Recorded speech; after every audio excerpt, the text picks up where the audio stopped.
இது வந்து பெரிய அடி எல்லாருக்கும். இப்போ கூட 1 இயர் ஆகி கூட எங்களால் ஜீர்ணிச்சிக்க முடியல.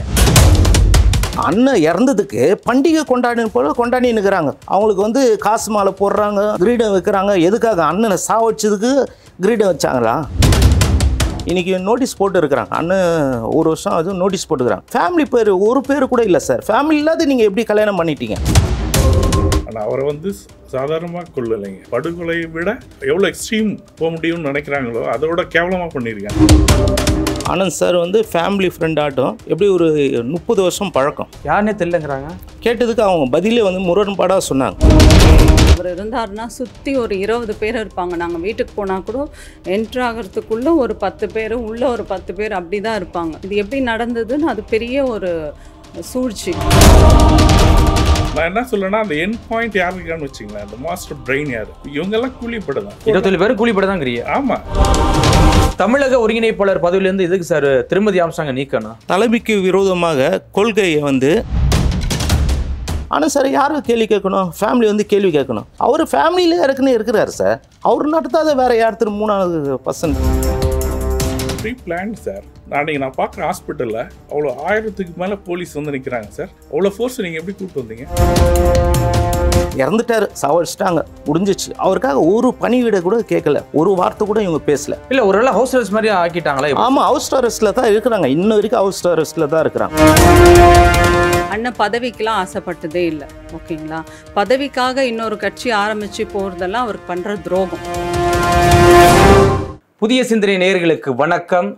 கடந்த வருடம் ஜூலை 5ஆம் தேதி தமிழக முன்னாள் பகுஜன் சமாஜ் கட்சியின் தலைவர் திரு ஆம்ஸ்ட்ராங் அவர்கள் படுகொலை செய்யப்பட்டிருக்காரு.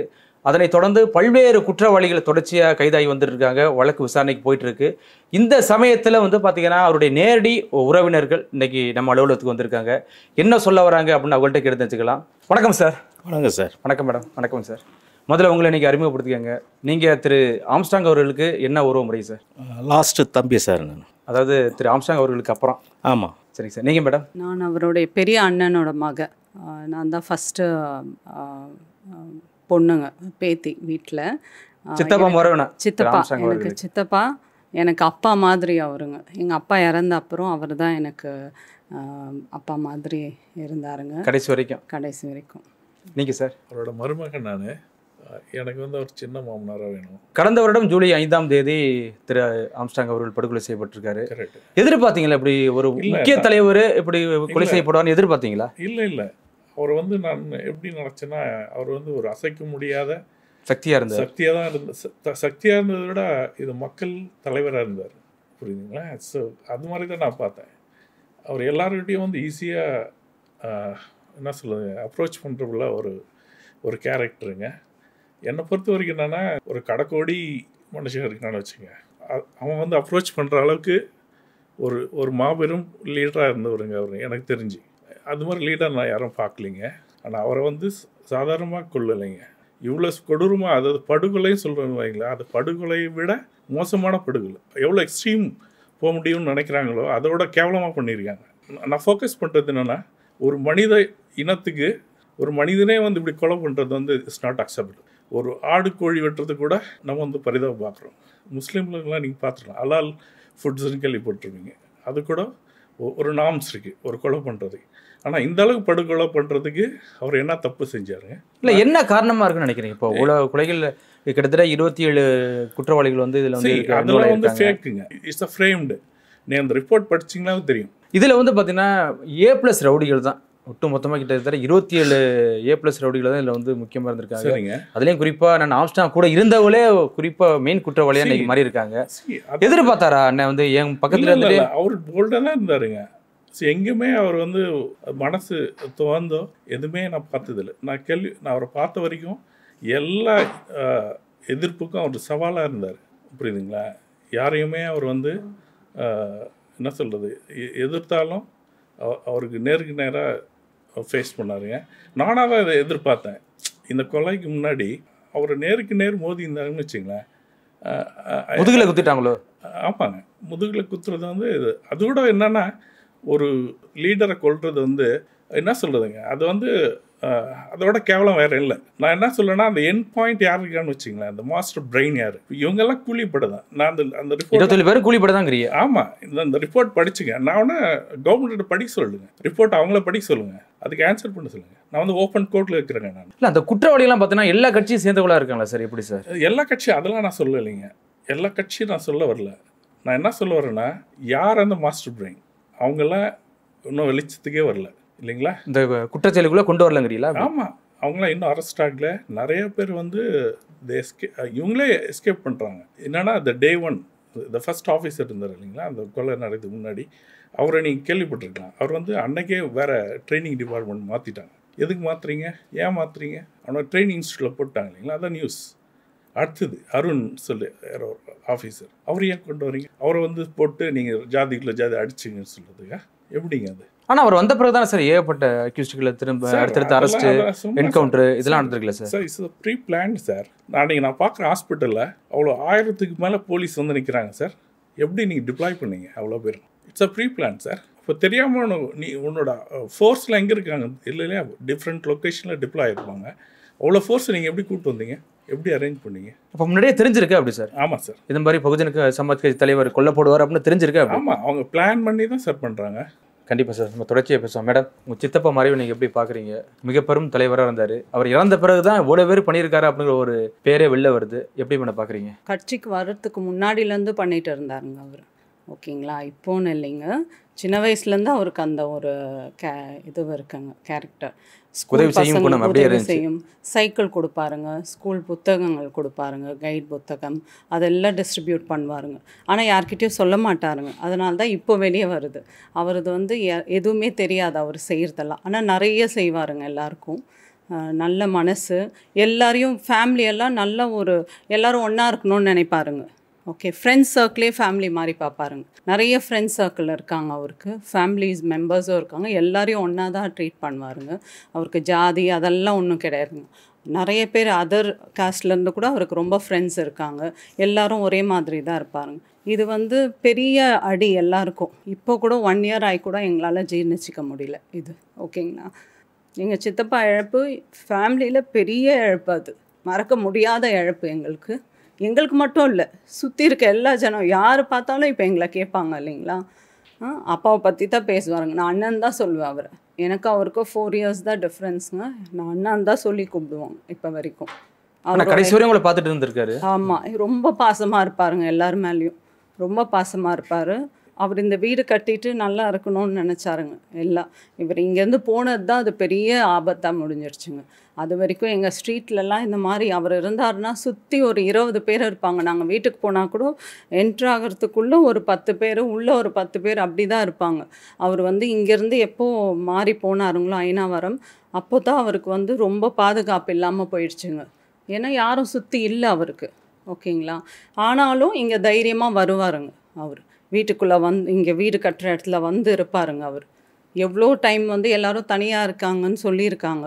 அவர் தனியாக இருக்கார் அப்படின்னு சொல்லியிருக்காங்க. ஆனால் தைரியமாக இருந்தாருங்க. இது எப்படி நடந்ததுன்னு அது பெரிய ஒரு சூழ்ச்சி. அது வந்து சரியாக விசாரிக்கல இல்லைங்களா. அதுக்காக தான் நாங்கள்லாம் இப்போ போராடுறோம்.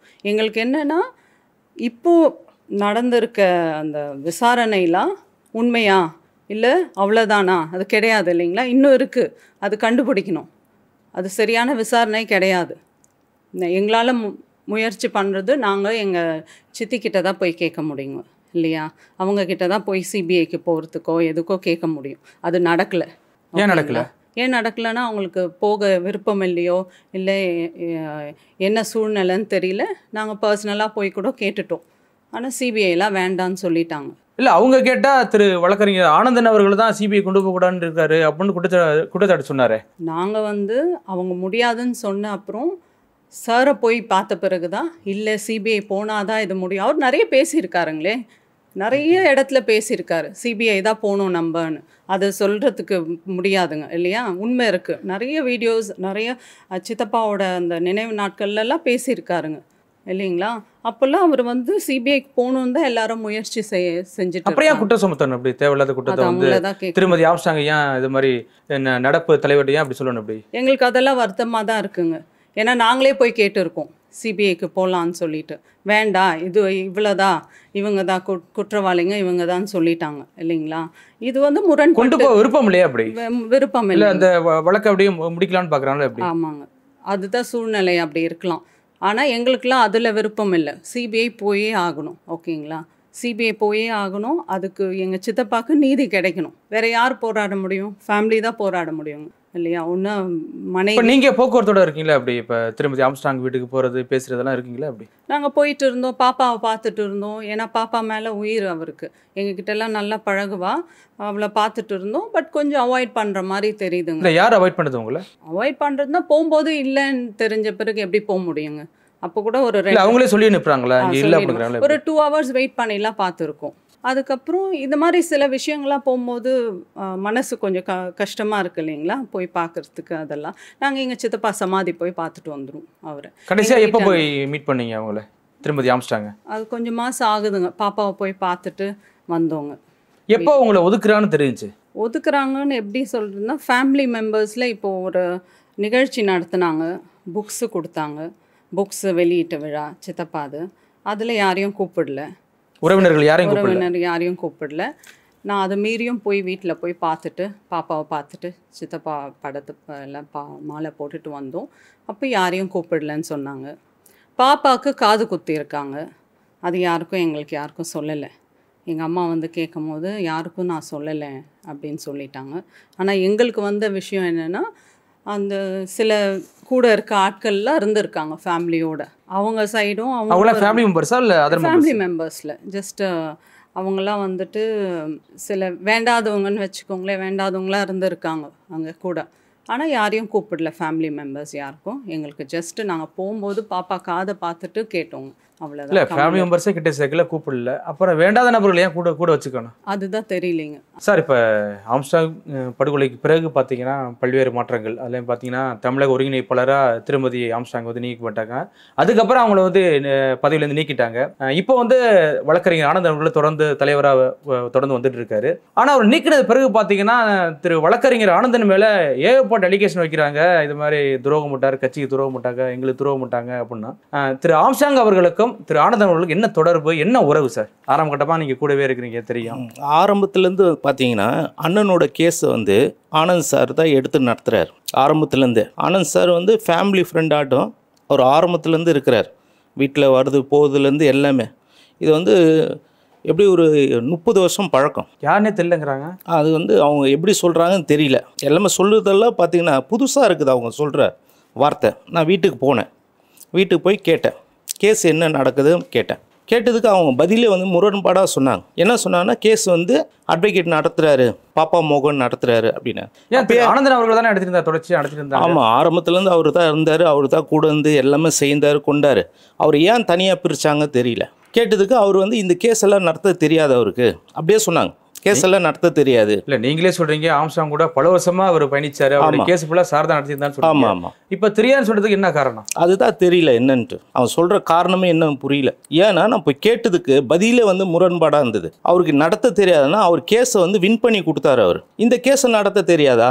அப்போ கேட்டது 2 அட்வொகேட்டுக்கு ஃபோன் பண்ணி கொடுத்தாங்க. ஒரு அட்வொகேட் என்ன சொல்கிறாருன்னா, கேஸ் நிற்காது சார் அப்படின்னு சொல்லிட்டார். அவர் சொன்ன வார்த்தை கேஸ் நிற்காது அப்படின்னு சொல்லிட்டார். ஏன் நிற்காது அப்படின்னு கேட்டதுக்கு எஃப்ஐஆர் போட்டது தப்பாக போட்டு இருக்கிறாங்க, எஃப்ஐஆர் போட்டது தப்பாக போட்டு இருக்கிறாங்க அப்படின்னு சொல்கிறாங்க. இன்னொரு சார் வந்து நான் சொன்னார், அட்வொகேட் சார், நான் கேஸ் பார்த்து நான் தான் அட்வொகேட்டை சொல்லிவிட்டேன் பண்ணின்னு இருக்கிறாரு.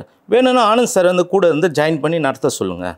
அவர் எப்படி ஆர்குமெண்ட் பண்ணுவார்? சீனியர் ஒரு லாயரை வச்சிட்ட பிறகு இன்னொரு சீனியர் வந்து எப்படி ஆர்குமெண்ட் பண்ணுவார்? பண்ண மாட்டார். இல்லை எதுக்கு சார் இந்த வழக்குலேருந்து ஆனந்த் சார் ஏன் ஒதுக்கணும்? இப்போ அதுதான் மோட்டிவ்னு தெரியல. ஏன்னா வந்து கூட இருக்கிறவங்க எல்லாமே பார்த்தீங்கன்னா இப்போ இந்த கேஸில் இருக்கிறவங்க எல்லாருக்கும் ரிலேஷன், அவங்க சொந்தக்காரங்க எல்லாமே. இந்த குற்றவாளிகளுக்கு ஆமாம் ஆமாம் சொந்தக்காரங்க. ஓ, எல்லாமே கூட இருக்கும் சொந்தக்காரங்க. அவங்கள கூட வச்சுன்னு அவங்களும் ஆலோசனை கேட்டு ஆனந்த் சார் வானான்ட்டு.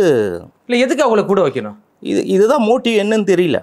இது என்னன்னு தெரியல. தமிழக ஒருங்கிணைப்பாளர் பதவியிலேருந்து எதுக்கு சார் திருமதி ஆம்ஸ்ட்ராங்கை நீக்கணும்? தலைமைக்கு விரோதமாக கொள்கையை வந்து இவங்க வந்து மீறி நடந்தாங்க. 28 மீட்டிங் போட்டுக்கிறாங்க. தலைவர், மாநில தலைவர் இல்லாத ஒரு போஸ்ட் போடுது, மாநில தலைவர் இல்லாத ஒரு மீட்டிங் நடத்துது. அதெல்லாம் மேலிடத்துலேருந்து பெகஞ்சியை பார்த்து எல்லா ஆலோசனை கேட்டு அவங்கள வந்து போஸ்டிங் விட்டு நிற்கிறாங்க. இவங்களே தனியாக ஒரு ஆமாம் தனியாக எல்லாம் ஆமாம் அது வந்து தலைமைக்கு விரோதமாக செய்தாங்க. எல்லாமே முரண்பாடாக செய்து இருக்கிறாங்க. அதனால தான் அவங்கள நீக்கினாங்க. கட்சிக்கு விரோதமாக நடந்ததுனால. ஆமாம், எல்லா விஷயத்துலையும் அவங்க வந்து மாநில தலைவர் இல்லாத ஒரு போஸ்டர் போடுது, மாநில தலைவர் இல்லாத எல்லா மீட்டிங்கை போட்டு இருக்கிறாங்க. அது வந்து மாநிலத்தில் வரைக்கும் அவங்க கேட்டு அதை விசாரித்து தான் இந்த போஸ்டிங்லேருந்து எடுத்தாங்க அவங்கள. மற்றபடி வேற ஒன்றும் காரணம் இல்லை. வேற எதுவும் தமிழக தலைமை வந்து யாரும் நீக்கலை இல்லை. அப்போ தலைமை தான் அறிவிச்சிச்சு. ஆமாம், நீக்கிடுச்சு. அவங்க ஆரம்பத்துலேருந்து குழந்தைய பார்த்துக்க சொல்லிட்டு போயிருக்கிறாங்க. இப்போ அவங்க சைலண்ட்டாக இருந்திருந்தா இன்னைக்கு எந்த பிரச்சனை பண்ணாத, அண்ணனோட கேஸை நடத்தாத, அதுக்கடுத்தது இந்த கட்சிக்கு வந்து முரண்பாடாக செய்யாத இருந்தால் நல்லா இருந்திருக்கும். அவங்க வந்து எதனா ஒரு போஸ்டிங் கொடுத்துருப்பாங்க. குழந்தை அவங்க சொல்கிறாங்களே சார், மாற்றி பேசுகிறாங்கல்ல. திரு ஆனந்தர் அவர்கள் வந்து பார்த்தீங்கன்னா தொடர்ச்சியாக கட்சிக்கு வந்து ரொம்ப துரோகம் பண்ணிட்டாரு, எனக்கு துரோகம் பண்ணிட்டாங்க, அண்ணனுக்கு துரோகம் பண்ணிட்டாங்க அப்படின்னு அவங்க தானே சொல்கிறாங்க. இல்லை, அவங்க சொல்கிறது எல்லாமே முரண்பாடு தான். சொல்கிறாங்கன்னா எந்த நோக்கத்தில் சொல்கிறாங்கன்னு தெரியல எனக்கு. எந்த நோக்கத்தில் சொல்கிறாங்க, யாருக்காக, யார் சொல்லி கொடுத்து சொல்கிறாங்கன்னு தெரியல. அவங்க உண்மையில் அவங்களுக்கு தெரியாது தான். இது யாரோ பேக்ரவுண்ட்லேருந்து சொல்லி கொடுக்குறாங்க, அது மட்டும் தெரியுது. இல்லை, யாருன்னு நினைக்கிறீங்க? வீட்டை பற்றி வீட்டில் தான் இருப்பாங்க, வெளியில் வர மாட்டாங்க, வெளி உலகம் தெரியாது. ஒரு அட்வொகேட்டாக படித்தாங்க, அட்வொகேட் எடுத்த நாலேஜ் இல்லையே. இப்போ கேஸ் நான் படிச்சுட்டேன்றாங்க, கேஸோட கட்டமைப்பு தெரியலையே அவங்களுக்கு. இப்போ பெகஞ்சி அவங்க சொல்லி கொடுத்த அந்த கொள்கையே தெரியலையே அவங்களுக்கு. தெரியாத அவங்க பேசுகிறாங்க, எதுக்காக பேசுகிறாங்கன்னு தெரியல. ஆனால் சொல்லி கொடுக்குறாங்க யாரோ, அது மட்டும் தெரியுது. நான் போய் கேஸை பற்றி கேட்குறேன், அதுக்கு பதிலே சொல்ல. அப்போ உடனே அந்த கோஆர்டினேட்டர் இட்டுன்னு போயிட்டார். இட்டுன்னு போயிட்டு என்ன உடனே பெகஞ்சிக்கிட்ட உட்கார வச்சேன். ஸ்ட்ரைட்டாக அவங்க சொன்ன வார்த்தை, இவங்க கேஸை பார்த்துக்க சொல்லு, கட்சி நடத்த சொல்லு அப்படின்னு சொல்லி அனுப்பிச்சிட்டாங்க. இவங்க கேஸு நடத்தலை. இது வரைக்கும் மனைவினா என்னங்க, மனைவினா என்ன, குடும்பத்தை நடத்துறது மட்டும் மனைவியில். கணவனுக்கு கேள்வி கேட்கணும், கணவனுக்கு இறந்துட்டாரு, அதுக்கு கேள்வி கேட்கணும். கேள்வியே கேட்கல இன்ன வரைக்கும். இது வரைக்கும் மீட்டிங் போட்டுன்னு இருக்கிறாங்க. 1 வருஷம் ஆகும்போது எங்கள் அண்ணன் இறந்து. இது வரைக்கும் எங்கள் அண்ணனை வந்து இறந்துட்டார், சாவடிச்சிட்டாங்க, முடிஞ்சிச்சு. அவருக்காக ஒரு பணிவிட கூட கேட்கல, ஒரு வார்த்தை கூட இவங்க பேசலை. என்ன கேஸ் எப்படி போயிடுது, யார் என்ன ஏது இது வரைக்கும் கேட்கல, எதுவும் செய்யலை. இது வரைக்கும் செய்யாத எதுனா ஒரு மீட்டிங் போடுவோம், மீட்டிங்கில் கூட ஆம்ஸ்டாங் பற்றி பேசுறது கிடையாது. பேசாத அப்போ எதுக்கு? இப்போ வந்து பண்டிகை கொண்டாடினுக்கிறாங்க. 11 மாதம் முடிய போகுது. என்ன பண்டிகை புரியலையே சார்? அண்ணன் இறந்ததுக்கு பண்டிகை கொண்டாடினுக்கிறாங்க. அவங்களுக்கு வந்து காசு மாலை போடுறாங்க, கிரீடம் வைக்கிறாங்க. எதுக்காக? அண்ணனை சாவடிச்சதுக்கு கிரீடம் வச்சாங்களா? இல்லை சார், அது நினைவேந்தல் தானே. அது எப்படின்னு தெரியலீங்களே. இவங்க பண்ணுற எல்லாமே கூட இருக்கிறவங்க எல்லாமே வந்து அண்ணன் கட்சியில் இருக்கிறவங்க எல்லாமே பிரித்து இவங்க கட்சியை பிரிக்கணும்ன்ட்டு இவங்க போராட்டம் பண்ணுங்கிறாங்க. இல்லை, எதுக்கு நினைவேந்தலுக்கு எதுக்கு காசு மாலை போடணும், கிரீடம் வைக்கணும்? ஏற்றுக்கிறாங்களா? ஏற்றுக்கணும் தானே சார். சிரிக்கிறாங்களா சார்? ஏற்றுக்கணும், சிரிக்கிறாங்க சார், அழுகுறாங்க, கொஞ்ச நேரத்தில் சிரிக்கிறாங்க. கணவர் வந்து கொலை செய்யப்பட்டு 1 வருடம் ஆகலை, அதுக்குள்ள காசு மாலைங்கிறீங்க, கிரீடம் புரியலையே சார். அதுதான் என்ன கேரக்டர் எங்களே புரிஞ்சுக்க முடியல சார். நாங்கள் ஃபேமிலியாக இருந்து அவங்கள புரிஞ்சுக்க முடியல, ஃபேமிலி கிட்ட நெருங்க முடியல. ஆமாம் சார், ஃபேமிலிக்கு இது வரைக்கும் சொல்ல சார். இப்போ இன்னைக்கு நோட்டீஸ் போட்டு இருக்கிறாங்க, அண்ணன் 1 வருஷம் அது நோட்டீஸ் போட்டுக்கிறாங்க. ஃபேமிலி ஒரு பேர் கூட இல்லை சார். ஃபேமிலி இல்லாத நீங்கள் எப்படி கல்யாணம் பண்ணிட்டீங்க? அண்ணன் தம்பி இல்லாத எப்படி மேரேஜ் பண்ணீங்க எங்கள் அண்ணனை? அது இன்னும் புரியலைங்க. ஆதங்கமாக இருக்கு சார். அவர் தனியாக பிறந்தாரா? அவர் அனாதையா? இல்லையே. இவ்வளோ பேர் இருக்கிறோம், 10 பேர் நாங்கள் குடும்பத்தில் இருக்கிறோம், இவ்வளோ பேர் இருக்கிறோம். ஒருத்தர் சொந்தக்காரர் கூட கூப்பிட்டு கேஸை நடத்தணும், அண்ணன் கேஸை நீங்கள் கூட வந்து கோஆப்ரேட் பண்ணுங்க, கூட வந்து நடத்துங்க, ஒருத்தர் கூட கேள்வி கேட்கல. ஏன் கேள்வி கேட்கல புரியல. 10 பேரை கிட்டே சேர்க்கலங்கிறியா? கேள்வி வைக்க முடியும். அதுதான் என்ன, அவங்க சொல்லிக் கொடுக்குறதெல்லாம் வந்து பின்னாடி இருந்து யாரோ சொல்லிக் கொடுக்குறாங்க. அதுக்கு நீங்கள் ஃபேமிலியை கூப்பிட்டுங்கன்னா நீங்கள் கேள்வி கேட்பாங்க, ஃபேமிலியை கூப்பிடாதீங்க அப்படின்னு சொல்லி வச்சுருக்கிறாங்க போல். இப்போ குழந்தைக்கு ஆபத்து இருக்குது போல். ஐயோ, ஏன்னா அப்படி பார்த்தீங்கன்னா எல்லாம் வந்து ரிலேஷன் தான் கூட இருக்கிறாங்க. இந்த கேஸ்ல இருக்கிற ரிலேஷன் தான் கூட இருக்கிறாங்க, பாடி கார்டு, உறவினர். ஆமாமா, எல்லா பாடி கார்டா இருந்து எல்லாமே அவங்க தான் வழி நடத்துறாங்க. நீங்க தானே சார் உண்மையான ரிலேஷன்? உங்களை விட்டுட்டு யாரு வேற யாரு? என்ன புரியல சார். ஒரு யார் சார் கூட இருக்கா? உண்மையை சொல்லுங்க, யாரு கூட இருக்கா? திருமதி ஆம்ஸ்டாங் கூட யார் கூட இருக்கா? உங்களை ஏன் அவாய்ட் பண்ணனா? ஒரு பக்கம் தலைவரை ஓரம் கட்டிட்டாங்க, தலைவர் மேலே ஏற்பட்ட அலிகேஷன் கொடுத்து அது வேற மாதிரி கொண்டு போறாங்க, உங்களையும் ஓரம் கட்டுறாங்க. என்ன காரணம்? அதுதான் வந்து இந்த கேஸ் வந்து இது எதுவும் இல்லாத ஆக்கணும்ட்டு தான் தலைவரை ஓரம் கட்டுறாங்க. மாநில தலைவர் ஓரம் கட்டுது இதுதான். அவர் தான் கேஸ் எடுத்து நடத்த போறாரு அப்படின்னு ஓரம் கட்டுறாங்க. மற்றபடி எதுவும் கிடையாது. இது வந்து கூட இருந்து சொல்லி கொடுக்குறாங்க. ஆமாம், இந்த கொலைக்கு நடந்த காரணம் அவங்க ரிலேஷன் இருந்து இந்த திருன்றவன் அருள்ன்றவன் இங்கே கூட இருக்கிறாங்க எல்லாமே. யார் சார் இவங்களா? திரு அருளுங்கிறவங்க இந்த மர்டருக்கு காரணம் எல்லாமே கூட இந்த ரிலேஷன், மாமா மச்சன்னு சொல்லுவாங்க பார்த்தீங்களா, அப்படி இருக்கிறவங்க தான் எல்லாமே. அவங்களுக்கு தெரியாதா சார் நம்ம குற்றவாளியை கூட வச்சிருக்கோம்? எல்லாமே தெரியும் சார். அவங்க என்ன குழந்தையா சார், 50 வயசு ஆகுது சார். எல்லாமே தெரியும் சார் அவங்களுக்கு. தெரியாத ஒன்றும் கிடையாது சார், எல்லாமே தெரியும் சார். தெரிஞ்சு கூட வச்சுக்கிறேன். இல்லை எதுக்கு கூட வைக்கணும் சார்? எதுக்கு கூட வச்சுக்கணும்? இல்லை அவங்க எங்களுக்கு ஒரு டவுட்டாக இருக்குது. இப்போ எதுக்கு நாங்கள் பேட்டி கொடுக்க வந்தால் எங்களுக்கு டவுட்டாக இருக்குது. அவங்களாலலாம் இவங்களுக்கு பாதிக்கப்படுமா அப்படின்னு டவுட்டாக இருக்குது. ஏன்னா குழந்தை இருக்குது. அவங்க என்னங்க அண்ணி முறைதா, அண்ணினா தாய்க்கு சமம். எங்களுக்கு அவங்களுக்கு சந்தேகமாக இருக்குது. ஏன்னா இவங்க வந்து அண்ணனை சாவடிச்ச போல் இவங்கள சாவடிச்சிட போகிறாங்க, பயமாகுது. அதுதான் நாங்கள் பேட்டி கொடுக்க வந்து. ஏன் சார் அண்ணனை சாவடிக்கணும்? யாரு நீங்கள் இப்போ சொன்னீங்களே அவங்கள சாவடிச்ச மாதிரி குழந்தைய கூட இருக்கிறவங்க நான் சொல்கிறேன். கூட இருக்கவங்க. ஆமாம் இவங்கள. ஏன்னா அவங்கள தான் இவங்க கூட வச்சுருக்கிறாங்க. பாடி கார்டு யாருன்னு பார்த்தா இவங்க தான் இருக்கிறாங்க எல்லாமே கூட. இது சொல்லி கொடுக்குறாங்க, ஒரு 2 பேர் சொல்லி கொடுக்குறாங்க மெயினாக. இல்லை ஒரு வேளை ஹவுஸ் அரெஸ்ட் மாதிரி ஆக்கிட்டாங்களா? ஆமாம் ஹவுஸ் அரெஸ்ட்டில் தான் இருக்கிறாங்க. இன்ன வரைக்கும் ஹவுஸ் அரெஸ்ட்டில் தான் இருக்கிறாங்க. நீங்களும் உள்ளே போக முடியல, வீட்டுக்குள்ள போக முடியலைங்களா? போன என்ன சொல்கிறாங்க சார்? போனால் வீடு பூட்டு போட்டு இருக்குது, வீட்டில் யாருமே இல்லை, நாங்கள் பார்க்க விரும்பல. என்கிட்ட பேச மாட்டாங்க சார். என்கிட்ட கேட்ட கேள்விக்கு பதிலே சொல்ல மாட்டாங்க சார். என்ன சார் அர்த்தமே இல்லையா சார்? நான் கூட பிறந்த தம்பி தான், பதில் சொல்லணும்ல. என்ன நடந்ததுன்னா இது வரைக்கும் எதுவும் பதில் சொல்ல. அன்னை கேஸை இப்படி நடத்துகிறோம், பல கட்சி பணியை செய்கிறீங்களா, என்ன எதுன்னு கேட்கணும். எந்த பதிலும் சொல்ல. நான் கட்சிக்கு வரக்கூடாது ஃபர்ஸ்ட், அவங்களுக்கு அண்ணன் கேஸில் இன்வால்வ் ஆகக்கூடாது. இது ரெண்டும் அவங்க இன்வால்வ் ஆகுறது. யாருமே இன்வால்வ் ஆகல சார். எங்களுதுல கிடைக்கக்கூடாது அப்படி சார். ஃபேமிலியில் ஒருத்தர் கூட இன்வால்வ் ஆகல சார். அவங்க கூப்பிடல, சொல்ல, எதுவும் சொல்ல. இது வரைக்கும் சொல்லாத இருக்கிறாங்க பாருங்கள். பண்டிகை போல் கொண்டாடுனுக்கிறாங்க 11 மாதமாக. இந்த 12ஆம் மாதம் 10 வருஷம், இந்த 1 வருஷத்தில் அவரும் அனாதையா சார்? எவ்வளோ பேருக்கு என்னென்ன செய்திருக்கிறார் சார்? எதுவும் செய்யலை சார். கேஸ் எடுத்து நடத்தலை. இந்த கட்சி கட்சியை பிரிக்கணுன்ட்டு ஒரு எண்ணங்கள் அவங்க மனசுக்குள்ளே இருக்குது. அவங்க கொடுத்தாங்க பேட்டி, எல்லாமே பொய்யான பேட்டி சார். எல்லாம் போய் யாரை வச்சுன்னு கொடுக்கணும்? நீங்கள் ரிலேஷனை வச்சுன்னு கொடுக்கணும். நீங்கள் ஆனந்த் சாருன்ட்டு சொல்கிறீங்க. ஆனந்த் சார் யாருக்கு கேள்வி கேட்கணும்? ஃபேமிலி வந்து கேள்வி கேட்கணும். அவர் ஃபேமிலியில் இருக்குன்னு இருக்கிறார் சார். அவர் ஃபேமிலியிலேருந்து தான் அண்ணன் கேஸை வந்து வின் பண்ணி கொடுத்தாரு. அவர் நடத்தாத வேறு யார் 3% நடத்தணும்? ஒன்றும் புரியல சார். அது எதுக்கு சார் ஆனந்தன் மேலே எதுக்கு அவ்வளோ கோபம்? அது என்ன பேக்ரவுண்டு தெரியல சார். நீங்களே யாரோ சொல்லி கொடுத்து ஏதோ செய்கிறாங்க, அது மட்டும் தெரியுது. ஆனால் ஆம்ஸ்ட்ராங்குடைய பல கேஸை கடைசி வரையும் வாஷ் அவுட் பண்ண லாஸ்ட் வரைக்கும். ஆமாம் மீடியா குடும்ப நண்பர் வேறு. ஆமாம் மீடியா மேலே கேஸ் ஃபைல் பண்ணி 6 மாதம் தண்டனை வாங்கி கொடுத்துருக்குறாரு சார். அவர் எல்லாருக்கும் தெரியுது, எல்லாம் கூட இருக்குன்னு எல்லாருக்கும் தெரியும். அப்படிப்பட்டவர் ஏன் கேஸ் எடுத்து நடத்த மாட்டுறாரு? கேஸ் கட்டு இன்னும் அவர்கிட்ட கொடுக்கல. நான் பென்ட்ரைவர் கொடுத்தா அவர் படித்து பார்க்க சொல்லி, அவர் படித்து பார்த்துட்டார், படிச்செல்லாம் பார்த்துட்டார், படித்து பார்த்து எல்லாத்தையும் சொல்லிட்டார். அப்போ அவரே சொல்கிறார், என்ன போடுங்க, சாட்சியாக போடுங்க, நான் சொல்கிறேன் ஸ்டேட்மெண்ட்னு சொல்கிறார். அது கேட்க மாட்டான். அவர் ஆரம்பத்துலேருந்து வந்து கரெக்டாக ஒரு 15 நாள் கரெக்டாக இருந்தாங்க சார். 15 நாள் கழிச்சு அவரை ஓரம் கட்டிட்டாங்க மாநில தலைவர். ஆனால் இப்போ தெரியலங்கிறாங்க, ஆனந்தன் யாருன்னு எனக்கு தெரியாதுங்கிறாங்க. அதெல்லாம் பொய் சார், பொய்யான ஸ்டேட்மெண்ட். அதெல்லாம் அவங்களுக்கு எல்லாமே தெரியும். யாருக்கு அண்ணன் விரோதம், யார்கிட்ட பேச மாட்டார், என்னென்ன பண்ண மாட்டார், எல்லாமே தெரியும். தெரியாதது ஒன்றும் கிடையாது. 50 வயசு ஆகுது, அவங்களாம் குழந்தையா சார் தெரிலன்னு சொல்லுறதுக்கு. அது யாரோ சொல்லி கொடுத்து சொல்கிறாங்க, அது மட்டும் கன்ஃபார்மாக தெரியுது. நீங்கள் ஆரம்பத்தே சொல்லியிருக்கீங்க சார், இப்போ இந்த கொலையில் வந்து ஏற்பட சந்தேகம் இருக்குது அப்படின்னு சொல்லியிருக்கீங்க. ஆமாம் ஆமாம். குறிப்பாக அந்த டிரைவர்லாம் இருந்தாங்க, அவருக்கெல்லாம் தெரிச்சு ஓடுறாரு அப்படின்னு நீங்கள் சொல்லியிருக்கீங்க. ஆமாம் ஆமாம். யார் மேலே சார் சந்தேகப்படுறீங்க? எல்லார் மேலே சந்தேகம் இருக்குது. வீட்டில் இருக்கிற எல்லார் மேலேயே சந்தேகம் இருக்குது சார். வீட்டில் இருக்கிற அவங்க யார்கிட்ட பேசுகிறாங்க, கட்சிக்காரங்களுள்ள கூட சந்தேகம் இருக்குது சார். ஏன்னா கட்சிக்காரங்க வந்து அண்ணனோட கொள்கையை எடுத்து பண்ணோன்னா அண்ணனுக்கு முரண்பாடாக செய்கிறாங்க. ஏன்னா அண்ணன் வந்து ஒரு நேசித்த கட்சி வந்து பகுஜன் சமாஜ் கட்சின்ட்டு, பிஎஸ்பின்ட்டு, அது ரொம்ப நேசித்தார், ஒரு அன்பு காட்டினார். அவரோட சின்னம் கூட கையில் வரைஞ்சிருக்கிறார்.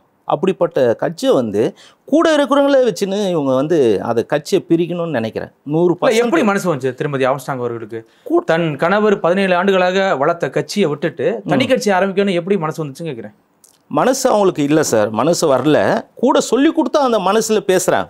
மனசு வரல, கூட சொல்லி கொடுக்குறாங்க. இந்த கட்சியை பிரித்தாதான் அண்ணனோட கேஸை வந்து ஒடிக்க முடியும், இந்த கட்சியை பிரிக்கணும், இந்த கட்சி வந்து எல்லா குற்றவாளியை காப்பாற்றுறதுல திருமதி ஆம்ஸ்ட்ராங்கும் ஒரு பங்கு இருக்குங்க. ஆமாம் கண்டிப்பாக. ஏன்னா வந்து அண்ணன் வந்து எல்லாமே உங்களுக்கு செய்துட்டார். ஃபேமிலிக்கு என்ன செய்யணுமோ செய்தார், ஜனங்களுக்கு என்ன செய்யணுமோ செய்தார். ஒருவேளை ஃபேமிலி எதுவும் பங்கு கேட்க போறீங்கன்னு உங்களெல்லாம் ஓரம் கட்டுறாங்களா? எப்படி எல்லாமே நல்லா சாப்பிட்றதுக்கு எல்லாமே வசதி இருக்குது சார், சாப்பிட்றது எல்லாமே இருக்குது. அவங்ககிட்ட போய் கேட்கணுன்னு அவசியம் இல்லை சார். அன்பு காட்டினால போதும் சார், வேறு எதுவும் கேட்கணுன்னு அவசியம் கிடையாது. நாங்கள் இது வரைக்கும் கேட்டது கிடையாது யாருக்கிட்டையும். அண்ணனே வந்து எங்களுக்கு எல்லாமே செய்து இருக்கிறத தவிர நாங்கள் வாயை தந்து கேட்டது கிடையாது. திருமதி ஆம்ஸ்ட்ராங் நீங்கள் எதுவும் எதிர்பார்க்கல, அன்பு இருந்தால் போதுன்னு எதிர்பார்க்கறீங்க. கண்டிப்பா இதுதான் நிஜம். இந்த வழக்கில் என்ன கிடைக்குன்னு எதிர்பார்க்குறீங்க சார்? யார் இந்த வழக்கு எடுத்து நடத்துன்னு எதிர்பார்க்குறீங்க சார்? நான் என்ன நினைக்கிறேன்னா, இது நாட் ஒன்லி ஃபார் எங்கள் ஃபேமிலிக்கு நடந்த ஒரு இது இல்லைங்க, இது ஒட்டுமொத்த சமுதாயம், இங்கே தமிழ்நாட்டு மக்களுக்கு எல்லாம் அவரோட விஷன் என்னன்னா, இந்த சமுதாயத்தை வந்து எப்படியாவது நான் காப்பாற்றணுன்ற மாதிரி தான் இருப்பாருங்க.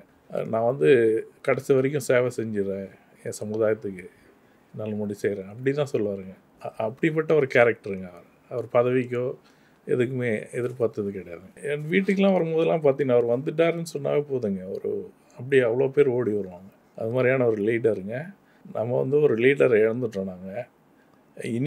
இனிமேட்டும் இந்த சமுதாயத்துக்கு யார் வந்து ஒரு உண்மையாக செய்வாங்க அப்படின்ற எங்களுக்கு அந்த ஹோப்பே எல்லாம் போயிடுச்சுங்க. இந்த வழக்கை பொறுத்தளவு ஒரு நீதி கிடைக்கும்னு நினைக்கிறீங்களா எப்படி? ஏன்னா இப்போ வந்து பார்த்தீங்கன்னா திருமதி ஆம்ஸ்ட்ராங் உங்களுடைய குற்றச்சாட்டை சொல்கிறேன், திருமதி ஆம்ஸ்ட்ராங்கே இந்த வழக்குக்கு எதிராக திசை போகிறது தெரியுது.